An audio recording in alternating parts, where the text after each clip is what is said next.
Okay, hello again. This is part three. This is the last of the chapter 24 lectures, part three in the series. So we are going to start off with slide number 69. Remember, in part two, we finished up at the end of part two. We summed up allopatric speciation and sympatric speciation. And so now then,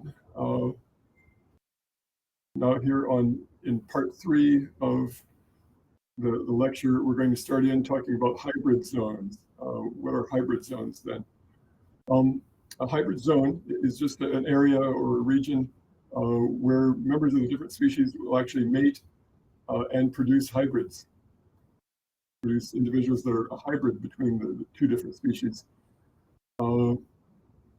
And in order for two different species to mate and produce hybrids, there have to be obviously incomplete reproductive barriers between those two species. And so what does this mean then? A hybrid zone can be actually in a single band where two adjacent species meet. For example, there's two species of toad that interbreed in a hybrid zone. You can see them here. There's the yellow-bellied toad that you see here, and the fire-bellied toad that you see here. And so in Europe, then, there's the area of the yellow-bellied zone, and the toad in the area of the fire-bellied toad. And those two species mate with each other and produce hybrids in a very narrow band called a hybrid zone. And so, there's so basically there's lots of yellow-bellied alleles in the yellow-bellied toad range, but then there's in the hybrid zone there's a mixture then. In this part of the hybrid zone, they have mostly yellow-bellied alleles, but then here it's about equal, and then here they've got mostly fire-bellied toad alleles. So there's a mixture of different types of hybrids too.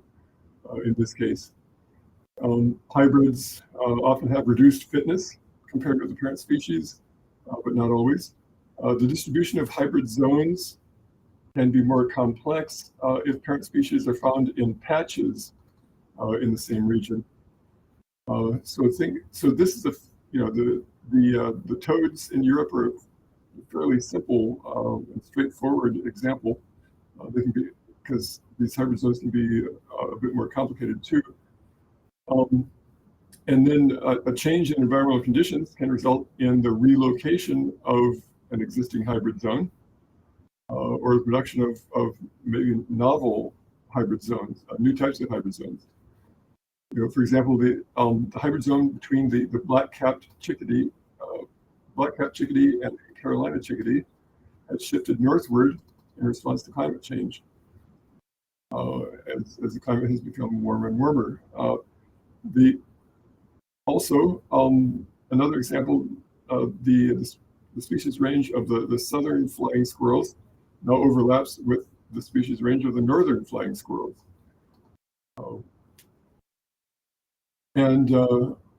So breeding between hybrids and parent species can result in the transfer of alleles from one parent species to the other. Transfer of novel alleles may help parent species cope with changing environments. In other words, transfer of novel alleles that parent species has never had before. That may help them cope with changing environments. It just depends on whether that allele is helpful or not. If hybrids do not become reproductively isolated from the parent species, then three alternate outcomes are possible. If you've got viable hybrids that can produce offspring of their own, then three outcomes of this is possible: either reinforcement, or fusion of the two different parent species, or stability of the situation. So let's say you've got a population of individuals, and there's gene flow between different populations, but then there's a barrier. A barrier comes up and it isolates, so there's no gene flow between this population and these other populations. Well, if there's a barrier to gene flow, then probably somewhere along the line, this isolated population is going to diverge and it's going to become different than the original population.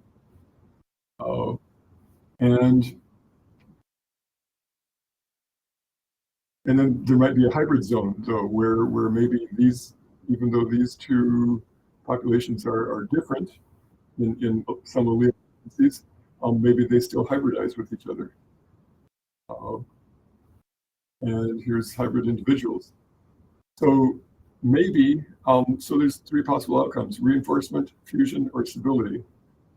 So reinforcement then means that basically the situation reinforces the current state of things, where there's two different species and there's some hybrids in between. So reinforcement actually strengthens reproductive barriers between species. When the hybrids then are less fit than the parents, then that's probably going to reinforce the reproductive barriers between the two species through strong selection, selecting for pre-zygotic barriers. Over time, the rate of hybridization would probably decrease if these hybrids tend to be, continue to be less fit than either parent species. Where reinforcement occurs, reproductive barriers should be stronger for a sympatric than allopatric species, because the sympatric ones are in close proximity and in contact with each other, or in a situation where gene flow can happen anyway between the two different groups. As an example, then, female flycatchers in the genus Phygodula recognize and select mates of their own species when choosing between males from sympatric populations. So female flycatchers then frequently make mistakes when they select males from the more similar allopatric populations, populations in which they're not actually close to. So this shows that with populations that they're close to, they develop a way to not select that other population.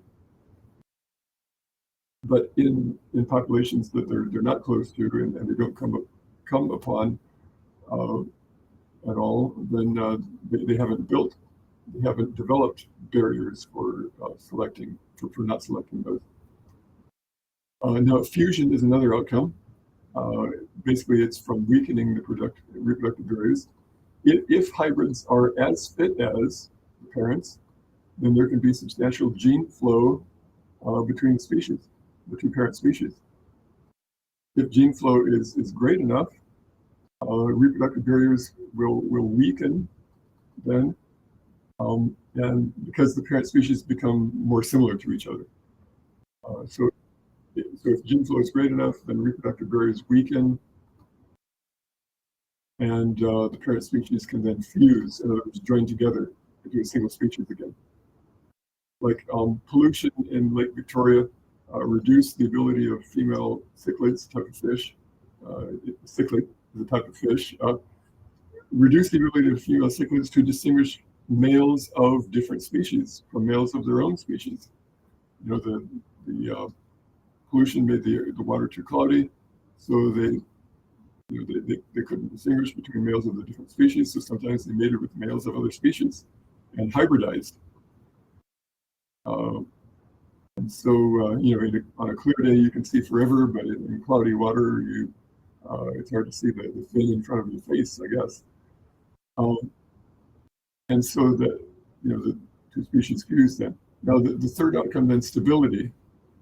Extensive gene flow from outside the hybrid zone can overwhelm selection for increased reproductive isolation inside the hybrid zone. So parent species of Bombina then routinely migrate into a narrow hybrid zone, resulting in ongoing hybridization. So there's continuing production of hybrid individuals. So speciation can occur either rapidly or slowly, and can result from changes in either few genes or many genes in different situations and different species. So they don't have everything figured out. There's a lot of questions that remain concerning how long it takes for new species to form and how many genes are needed to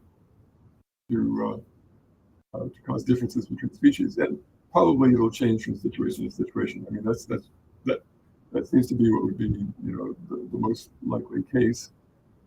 The rate of speciation, how quickly speciation happens, can be studied using the fossil record and also morphological data. So morphological, do you remember what morphological is? Morphological. Yeah. So the morphological is the physical structure, what physical form, what physical structure do they take?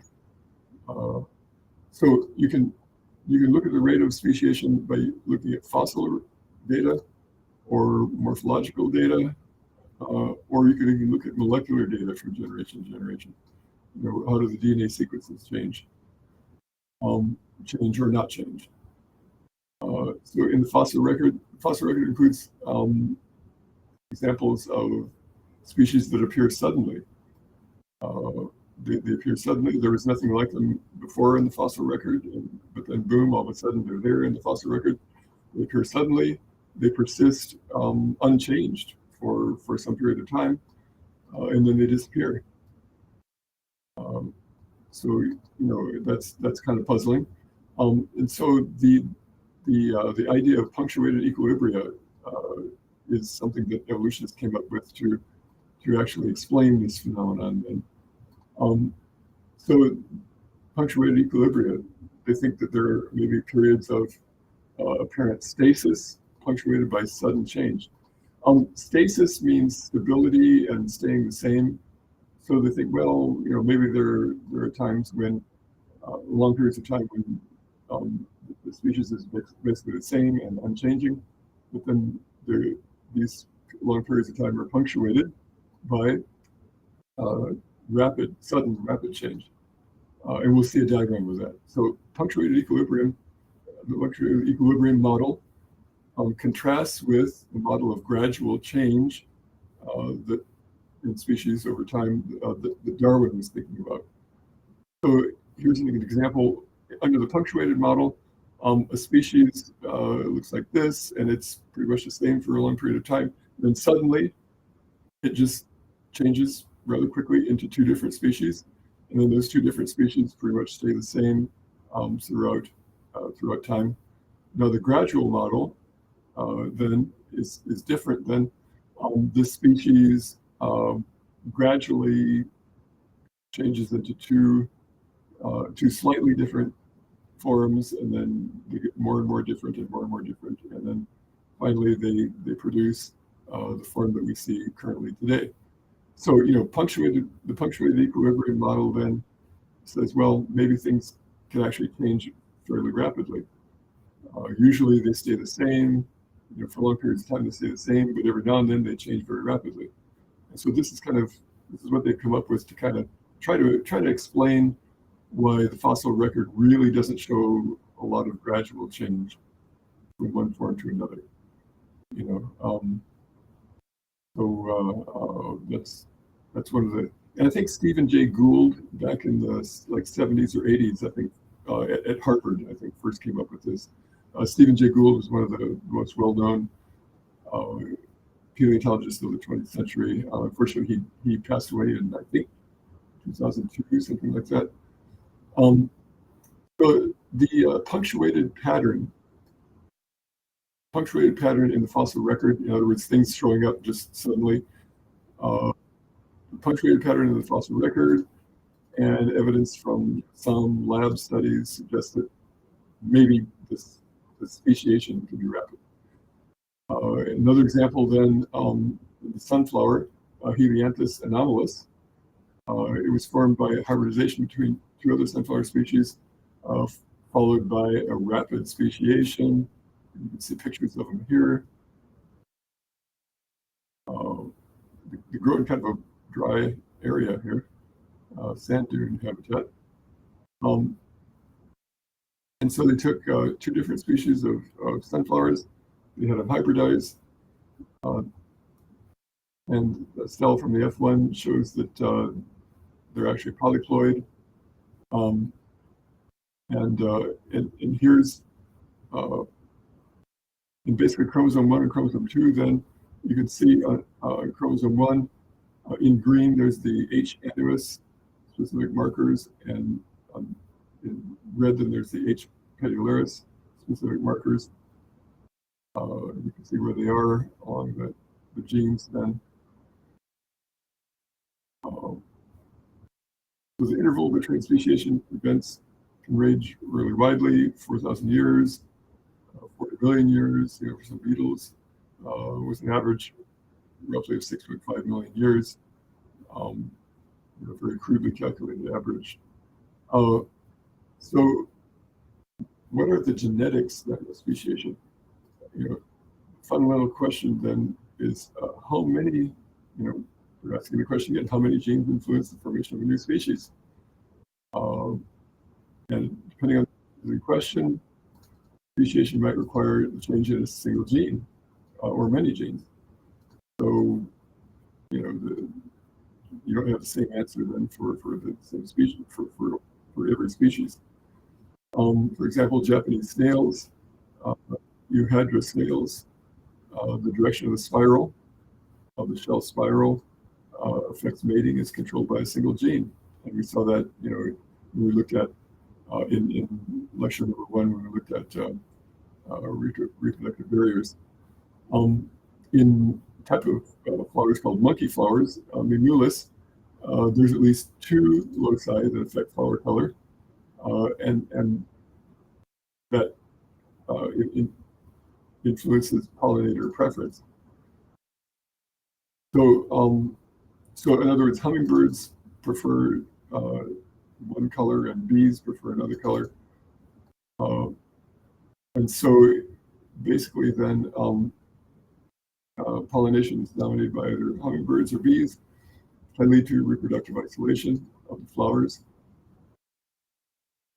And in some, it seems like in some species, speciation can actually be influenced by larger numbers of genes and even gene interactions, like epistasis and gene regulation and things like that. So here's the 2 different types of monkey flowers. This one's kind of fuchsia, this one's red, but here's mimosa. So this is this same species, but with the M. cardinalis gene, and here's this species with the M. lewisii gene, allele. Excuse me. And so basically then, kind of summing things up, macroevolution then is they think of it as a cumulative effect of many speciation and extinction events. A cumulative effect, in other words, different speciation and extinction events accumulate. They pile up one right after the other, and each has its own effect.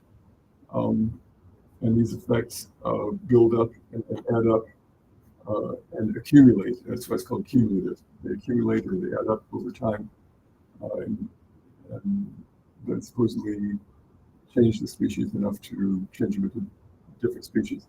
But anyway, so that's the end of chapter 24. And as always, let me know if you have questions and things, and let me know how things are going. But soon then, I will put up The next chapter we'll cover is chapter 19 on viruses, and soon I will put up lectures on that. So thank you, and goodbye for now.